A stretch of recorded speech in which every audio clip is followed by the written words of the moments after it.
ঠিক করে দে। আমার বাড়িতে এক্সট্রা কোনো রুম নেই। যেটা আমার রুম ওটাই আপনার রুম। চুপচাপ মানিয়ে নিন। শোন, আমি রেডি হয়ে এখন অফিসে যাব। কাল রাতে বললাম না, কথা কানে যায় নাই। 7 দিন কোনো অফিস হবে না। তুই পারলে আমাকে আটকে দেখা। আপনার সাহস থাকলে আপনি রুম থেকে বের হয়ে তো দেখান।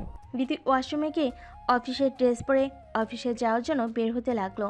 আরিয়ান রাগান্বিত হয়ে বিথির হাত ধরে টান দিয়ে বিছানার উপর ফেলে দিল। বিথি আরিয়ানকে চড় মারতে যাবে, তখনই আরিয়ান বিথির দুই হাতের ভিতর তার দুই হাত দিয়ে বিথিকে শক্ত করে ধরল। বুঝতে পারতেছিল এখন কিছু একটা হবে, তাই বিথি বারবার বলতেছিল, ঠিক আছে আমি অফিসে যাব না আরিয়ান। বিথির কোনো কথা না শুনে বিথির শরীর থেকে তার অফিসের ড্রেস টেনে খুলে দিল। বিথি রেগে গিয়ে, আরিয়ান, তোর কতদিনের শখ ছিল আমার শরীরটা ভোগ করার? কোনো দিনই শখ ছিল না। কাল রাত থেকে তো দেখতে পারতেছি কথায় কথায় আমার উপর ঝাঁপিয়ে পড়তেছিস। যেমন কুকুর তেমন মুগুর। কথা না শুনলে এভাবে শায়েস্তা করতে হবে। কি? শুয়োরের বাচ্চাকে করবে আমাকে শায়েস্তা? হ্যাঁ, তোর এত পাওয়ার কি নিয়ে শুনি? ওইটা আমি এখন কেটে দিব। কি? ঠিক শুনেছিস, তোর ওইটা কেটে দেওয়ার পর দেখবো তোর এত এনার্জি আসে কোথার থেকে। আমার এটা কেটে দিলে আপনার কি হবে? আপনাকে শান্তি দিব কিভাবে? তোকে শাস্তি দিতে কে বলেছে? তোর মতো হারামজাদাকে আমার চোখের সামনে আমি দেখতে চাই না। আরিয়ান বিথির চোখে হাত দিয়ে ধরে বিথির ঠোঁটে কিস করতে লাগলো। বিথির তখন কিছুই করার ছিল না, না সেই তার হাত দিয়ে কিছু করতে পারতেছে আর না সেই মুখ দিয়ে কথা বলতে পারতেছে। বেশি ছোটাছুটি করো না, ব্যথা পাবা। ছাড় তো আমাকে, কুত্তার বাচ্চা, তোর ভালো হবে না। আরিয়ান বিথির কোনো কথা না শুনে ইচ্ছে মতো আদর করতে লাগলো, ঠিক রাতের মতো। আরিয়ান দেখতে পেল বিথির ব্যথায় ছটফট করতে করতে কান্না করতেছে। আরিয়ান তখন চুপচাপ ছেড়ে দিল। তখন বিথি বলে উঠল, ছালি কেন, আরও কর, যতক্ষণ পারিস অমানুষের মতো ব্যবহার কর। তুই যে কত ছোট মনের মানুষ এটা তোর ব্যবহারে তুই প্রমাণ করে দিচ্ছিস। আরিয়ান তখন লজ্জা পেল বটে, অনেকটা বেশি ব্যথা দেওয়া হয়ে গেছে। লজ্জা অনুভব করে এসে বিথিকে বলল, বিছানা থেকে উঠে এখন ফ্রেশ হও। কান্না করতে করতে বিথি বলল, আমি এখন গোসল করার মতো অবস্থাতে নেই। তুই যা, সর এখান থেকে। আমাকে একা থাকতে দে প্লিজ। গোসল না করে এভাবে থাকা যাবে না। এখনই বাইরে থেকে সবাই আপনাকে ডাকতে আসবে। আমার কষ্টটা একটু বোঝার চেষ্টা কর। আমি উঠে দাঁড়াতে পারতেছি না। আরিয়ান তার কষ্ট বুঝতে পারল, বুঝতে পেরে তাকে কোলে তুলে নিল। ওয়াশরুমে গিয়ে সুন্দর করে গোসল করিয়ে লাল টুকটুকে একটা শাড়ি পরিয়ে দিল। তারপর রুমে এনে আবার বসিয়ে দিল। তখন বাইরে থেকে আরিয়ানের মা আসলো, এসে বলল, বাহ বৌমা, তোমাকে তো খুবই সুন্দর লাগতেছে। কই তোমার মাঝে বলল তুমি নাকি শাড়ি পরতে পারো না, অনেক সুন্দর করে তো শাড়ি পরেছো। মা, তোমার বৌমা সব দিকেই পারদর্শী। আন্টি শোনেন, আমার মা ঠিকই বলেছেন, শাড়ি পরতে পারি না, আপনার ছেলে পরিয়ে দিয়েছে। আরিয়ান লজ্জা পেয়ে মুখ লুকালো আর মনে মনে বিথিকে গালি দিতে লাগলো। কি বোকাচোদা মেয়েরে! আমি শাড়ি পরিয়ে দিয়েছি এটা আবার আমার মার সামনে বলতেছে। মা আগে বের হোক, তারপরে তোর হচ্ছে। বাবা আরিয়ান, তাড়াতাড়ি নিচে আসো, সবাই তোমাদের জন্য অপেক্ষা করতেছে। ঠিক আছে মা, তুমি যাও, আমি আসতেছি। শোন আরিয়ান, তুই বাইরে গেলে যা, আমি যাব না। রুমে যত থাকবে তত তোমার বিপদ হবে। তুই কতটা জানোয়ার হতে পারিস সেটাও আমি দেখব। নিজের বউকে আদর করা যদি জানোয়ার হয়ে থাকে, তাহলে আমি জানোয়ার।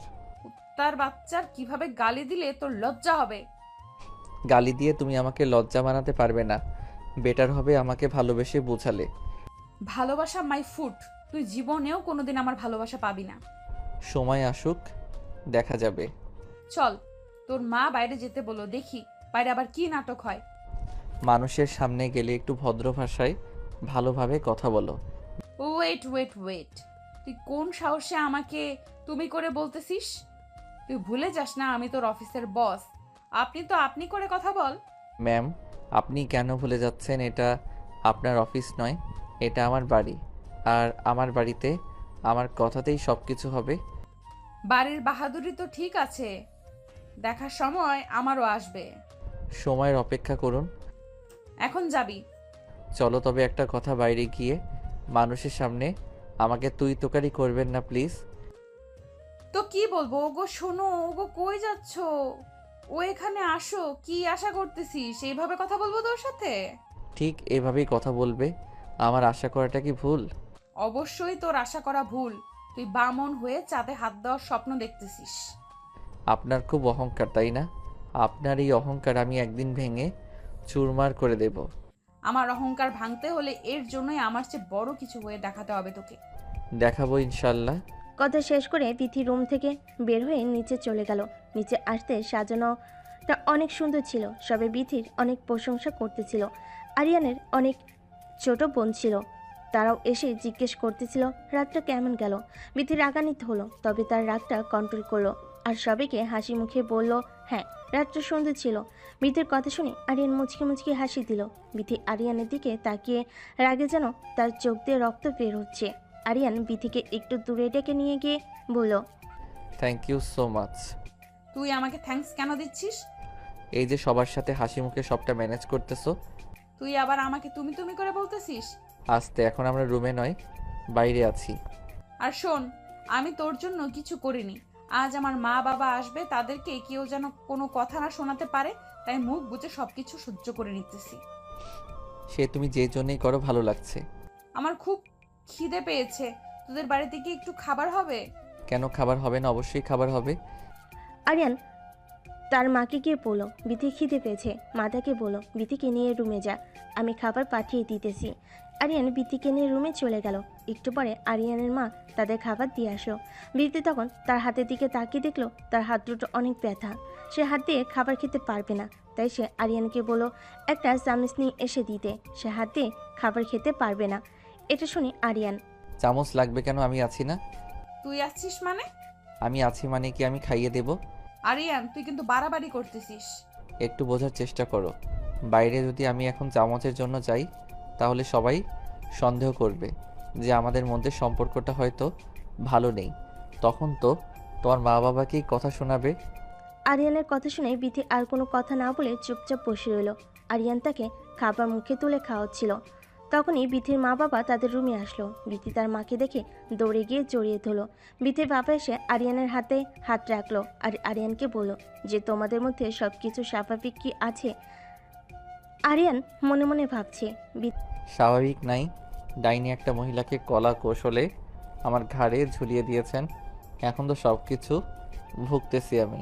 বিথিমা বিথিকে জিজ্ঞেস করলো, মা সব কিছু ঠিক আছে তো?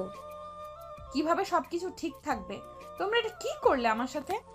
কি করলাম মানে? কি করলে মানে বুঝতে পারতেছো না? তোমরা জেনে শুনে আমার অফিসের একটা এমপ্লয়ের সাথে আমাকে বিয়ে দিয়ে দিলে। এটা আমাকে জানানোর প্রয়োজন মনে করলে না? ছি ছি, এভাবে কথা বলতে হয় না। এখনো তোমার স্বামী, এটা ভুলে যেও না। আমি এটা তোমাদের থেকে আশা করিনি মা। মা বাবা যা করে সন্তানের ভালোর জন্যই করে, এটা ভুলে যেও না। এখানে তোমরা আমার কি ভালো দেখলে? এখানে আমার কি ভালো হচ্ছে? এখানে তোমার সবটাই ভালো। দিব্যি তো এসে দেখলাম কত সুন্দর আরিয়ান বাবা তোমাকে খাবার খাইয়ে দিচ্ছিল। শুধুমাত্র একটু খাবার খাইয়ে দিচ্ছিল, এটার জন্য এটা ভেবে নিও না তোমার মেয়ে সুখে আছে।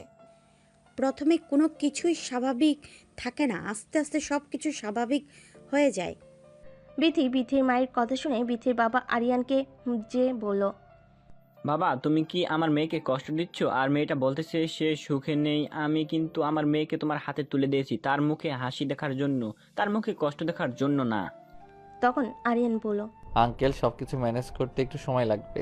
তাদের কথা শুনে বিথি বলল, ওর হাতে তুলে দিয়েছো মানে বাবা, তার মানে আরিয়ান আগে থেকে সবকিছু জানতো?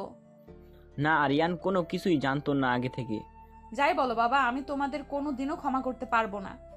কেন ক্ষমা করতে পারবা না? কি হলো? কোনো ভুল তো দেখতেছি না এখানে। সামান্য 2 টাকার স্যালারির একটা চাকরের সাথে তুমি আমাকে আমার বিয়ে দিয়েছো, আবার বলতেছো কোনো ভুল দেখতে পারতেছো না? বিথি, ভুলে যেও না ও তোমার স্বামী। এখন সম্মান দিয়ে কথা বলো, আর ওর সম্মান মানে তোমার সম্মান, এটা ভুলে যেও না। কিসের স্বামী বাবা? কিসের স্বামী? ওকে আমি স্বামী বলে কখনো মানি না, আর না কোনোদিন মানবো। এই আরিয়ানকে নিয়ে তুমি একদিন গর্ব করবে, এই কথাটা আজ আমি বলে দিলাম। এই কথা বলে বিথির বাবা আরিয়ানকে বলল, কি বাবা, আমার কথা রাখতে পারবে তো? আমার মেয়ের এই অহংকার তোমাকে ভাঙাতে হবে, তোমাকে দেখিয়ে দিতে হবে তুমি ওর থেকে ভালো কিছু হতে পারো। কি পারবে তো? বিথির বাবার কথা শুনে আরিয়ান বলল, ইনশাল্লাহ আঙ্কেল, অবশ্যই আমি পারবো।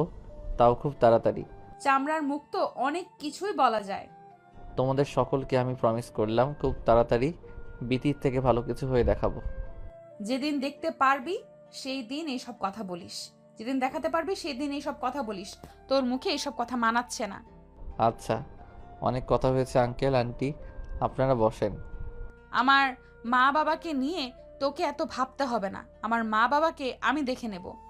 ঠিক আছে, তোমার মা বাবা এসেছে, তুমি কি তাদের দেখাশোনা করবে? কিন্তু তোমার তো খাওয়া শেষ হয়নি, আসো বাকিটা খাইয়ে দেই। না গো, অনেক করেছো, অনেক ধন্যবাদ। এখন আমাকে উদ্ধার কর। বিথির মুখে এমন কথা শুনে আরিয়ান মুচকি হেসে উঠল। যখন বিথি আরিয়ানকে বলল, কি ব্যাপার, হাসছিস কেন? আরিয়ান কিছু বলার আগে বিথির বাবা বলল, সম্পর্কে টানাপড়া এভাবে আস্তে আস্তে শেষ হয়, এটা তো শুরু। আস্তে আস্তে সব কিছুই ঠিক হয়ে যাবে, দুজনকে একটু মানিয়ে নিতে হবে। তারপর আরিয়ানকে বলল, বাবা, আমার মেয়েটা একটু রাগী, তুমি তো জানো, ওকে একটু সামনে রেখো। তাদের কথা শেষ করে বিথির মা বিথির বাবাকে বলল, আচ্ছা, ওদেরকে একা ছেড়ে দাও, চলো আমরা বাইরে যাই। তখন আরিয়ান বিথিকে টান দিয়ে জড়িয়ে ধরল। বিথি রেগে গিয়ে, তোরের বাচ্চা, আবার তুই আমাকে জড়িয়ে ধরেছিস? ছাড়। তোমার মুখে এমন কথা শুনে মনে হচ্ছে তোমার ঠোঁটটাও কামড় দিয়ে দেই। এত বছর আমি তোর সাথে কাজ করলাম, তোর চরিত্র এতটা খারাপ কখনো জানতেই পারলাম না। আরে তোমার চরিত্র খারাপ এইভাবে কেন বলতেছো? তুমি অফিসে গিয়ে সবাইকে জিজ্ঞেস করো তাদের স্বামী আর স্ত্রীর মধ্যে সম্পর্কটা কেমন। বিথি অনেক ছোটাছুটি করার পর যখন ছুটতে পারলো না, বাধ্য হয়ে আরিয়ানের কানে এত জোরে কামড় দিল, আরিয়ান বিশাল একটা চিৎকার দিয়ে উঠল। চিৎকারে যেন সারা বাড়ি নড়ে উঠল। সবাই তো ভয়ে তাদের রুমে দিকে আসতে লাগলো। সবাই রুমে এসে দেখলো আরিয়ান আর বিথি দুজন দুজনকে জড়িয়ে আছে। আর তাদের এই অবস্থা দেখে সবাই লজ্জা পেল। তবে আরিয়ানের মা জিজ্ঞেস করলো, কিরে বাবা, এত জোরে চিৎকার করে উঠলে কেন? তখন বিথি বলল, ও কিছু না আন্টি, আমার চুরির সাথে ও একটু ব্যথা পেয়েছে।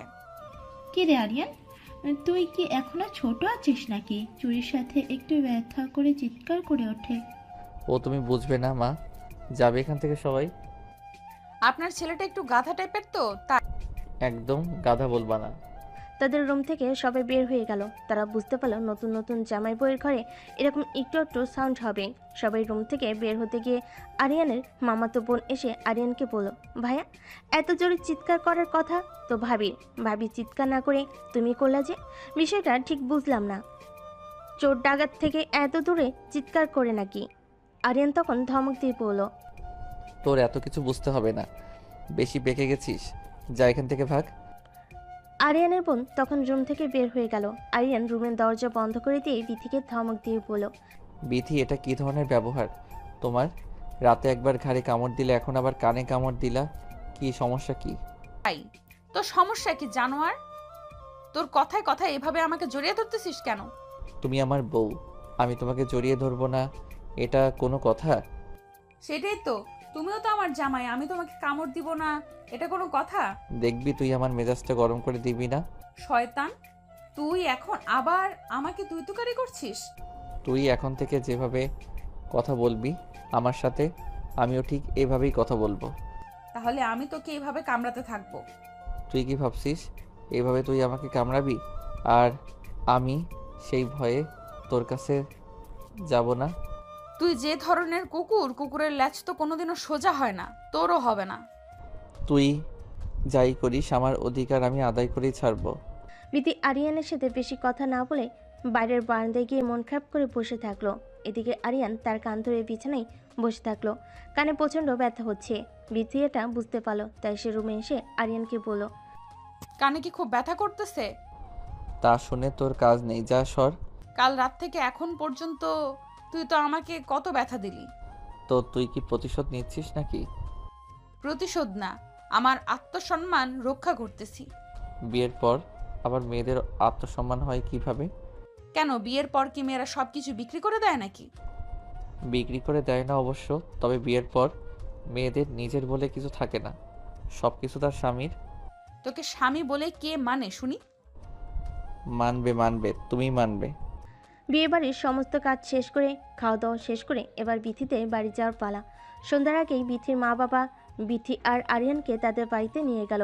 বিয়েবাড়ির এটা নিয়ম, বিথিদের বাড়ি যাওয়ার পর বিথির মা আরিয়ান আর বিথিকে তার